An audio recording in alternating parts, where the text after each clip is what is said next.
Hello student, I'm going to start your new chapter that is chapter number 2 and the name of the chapter is polynomials. So first you understand what is term. It is an algebraic expression. Term क्या होता है कि एक algebraic expression होते हैं. Algebraic आप लोगों को पता है जैसे A B C D X Y Z this is the algebraic. तो वो एल्जेब्रिक एक्सप्रेशन होता है जो उसको हम लोग टर्म बोलते हैं. देन एग्जांपल लेते हैं 2x. ओके 2x है तो 2 is the coefficient. It's a number part. इसको हम लोग नंबर पार्ट बोलते हैं और बेसिकली इसको कोफिशिएंट बोलते हैं. And x is a variable and it will varies from different numbers. Varies कर सकता है लाइक ए बी सी भी हो सकता है उस जगह पे, एक्स वाई जेड भी हो सकता है उस जगह पे, राइट. तो 2 is a coefficient and x is a variable. This is the term. इसको हम लोग बोलते हैं term. Now come to the second topic. This is your main topic and your chapter is polynomial. So it is a chain of term. Chain of term का मतलब आपके एक term है जैसे 2x तो चेन उसकी होगी 2x होगा 4x square plus 3x square. इस टाइप के जो चेन होते हैं उसको हम टर्म उस टर्म को पॉलिनोमियल बोलते हैं. उसका एक और डेफिनेशन है. A particular type of algebraic expression is called polynomials. ये आपके बुक का है. ओके एक टाइप का एल्जेब्रिक एक्सप्रेशन को हम पॉलिनोमियल्स बोलते हैं. And third one is a polynomial is an expression consisting of variable and coefficient that involves only the operation of addition, subtraction, multiplication and non-negative exponent of variables. अब polynomial क्या है? एक ये expression है, एक ये एल्जेब्रिक एक्सप्रेशन है जिसमें के होते हैं वेरिएबल एंड कोफिशिएंट. अभी आपने टर्म में देखा था वेरिएबल एक है, x is variable and coefficient is the constant number that involves only the operation जो कि उस ऑपरेशन पे इन्वॉल्व होता है जो कि एडिशन होता है, subtraction, multiplication and non negative. Okay इसको हम लोग बोलते हैं पॉलिनोमियल्स. अब एग्जांपल के तरीके से आप देखिए. एग्जांपल है आपको 3x square plus 4x plus 5, right. तो ये 3 is a coefficient, x square is your variable plus ये ऑपरेशन से जो मैंने आपको बताया ऑपरेशन से कंसिस्ट करता है plus 4x. 4 is a coefficient, x is your variable plus 5 is a coefficient. अब आपको दिख रहा है यहाँ पे 5 सिर्फ कोफिशिएंट है, वेरिएबल वहाँ पे नहीं है. जब कहीं पे वेरिएबल गिवन नहीं होता है तो हम उसको सपोज करते हैं और एज्यूम करते हैं x to the power 0. x to the power 0 का मतलब होता है 1. 1 से मल्टीप्लाई करोगे किसी भी नंबर को that completes that equal to the same number, right. तो ये एग्जांपल है आपका. मतलब जो आपको थर्ड वाला मैंने बताया है, a polynomial is an expression consist करता है वेरिएबल एंड कोफिशिएंट. आप एग्जांपल में देखिए इसमें वेरिएबल और कोफिशिएंट है. Operation that includes with the operation of positive negative. कौन कौन से ऑपरेशन हो सकते हैं? पॉजिटिव हो सकता है वहाँ पे, नेगेटिव हो सकता है और the non negative zero, right. Okay come to the next topic, specific name of polynomial. अब हम कुछ स्पेसिफिक नेम पढ़ेंगे, राइट. मोनोमियल्स होता है. मोनोमियल्स का एक एग्जांपल ये 2x. It's a single term. एक सिंगल टर्म है आपको दिख रहा है यहाँ पे. मतलब 2 is a coefficient and x is your variable. x और x टू द पावर 1 है यहाँ पे, राइट. बाइनोमियल्स क्या है?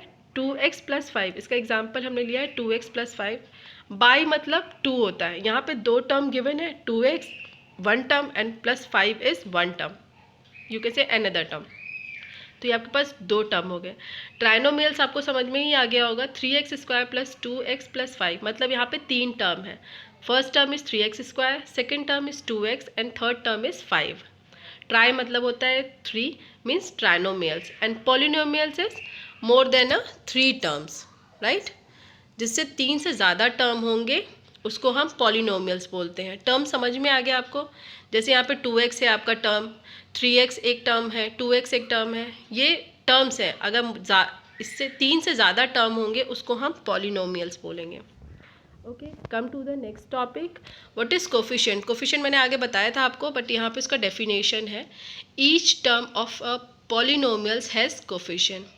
टर्म में जितने भी टर्म होंगे उसको पॉलिनोमियल्स बोलते हैं, right. Each term has a polynomials has coefficient. Example minus x square plus 4x square minus 2. Coefficient of x cube x cube का कोफिशिएंट क्या है? एक माइनस एक्स क्यूब क्या कोफिशिएंट तो कुछ भी नहीं है, दिख रहा है आपको, तो वहाँ हम सपोज करेंगे -1, राइट, 1 सपोज करेंगे ना वहाँ पे। Second, coefficient of x to the power 2, उसका कोफिशिएंट आप कंपेयर कर रहे हो तो 4 दिख रहा है आपको, 4 है, and -2 is the coefficient of x to the power 0। अब जहाँ पे मैंने बताया था आपको, अगर जहाँ पे एक्स की पावर कुछ भी नहीं होगी उसको आप एज्यूम करोगे एक्स टू द पावर 0 होता है, राइट, और x to the power 0 is equal to 1। Now come to the next topic, that is zero constant. A constant polynomial 0 is called the zero polynomials. Constant polynomials का मतलब होता है कोई भी number constant है is equal to 0, उसको हम zero polynomials बोलते हैं, right? Now one more important topic, degree of polynomials. Degree of polynomials मतलब इसको यू कैन से 3 टाइप्स में डिवाइड किया गया है, right, linear polynomials, quadratic, cubic and zero polynomial. Zero polynomials you can also add, but 3 ही type के होते हैं क्यूबिक पॉलिनोमियल तक, राइट। तो first come to the linear polynomial, a polynomial of digit 1, sorry, a polynomials of degree 1 is called a linear polynomial. Example is 2x minus 1, x to the power आपको कितना दिख रहा है 1, x to the power 1, मतलब जो ये degree 1 है वो x to the power है, जिसकी डिग्री 1 होगी is called a linear polynomial. Quadratic polynomials में क्या होता है, अ polynomial of degree 2 is called a quadratic polynomial. Example देखिए, जैसे 4y² + 5y + 2, y to the power कितनी है 2, एक में y टू द पावर 1 है, तो जो हाईएस्ट पावर होता है उसको हम काउंट करते हैं, तो ये आपका हाईएस्ट पावर 2 है, जिसकी डिग्री 2 होगी वो होता है हमारा quadratic polynomial. Okay, I hope समझ में आ गया होगा। लीनियर मतलब जिसकी डिग्री 1 है, पॉलिनोमियल जिसकी डिग्री 2 है, सॉरी क्वाड्रेटिक पॉलिनोमियल्स क्या है जिसकी डिग्री 2 है।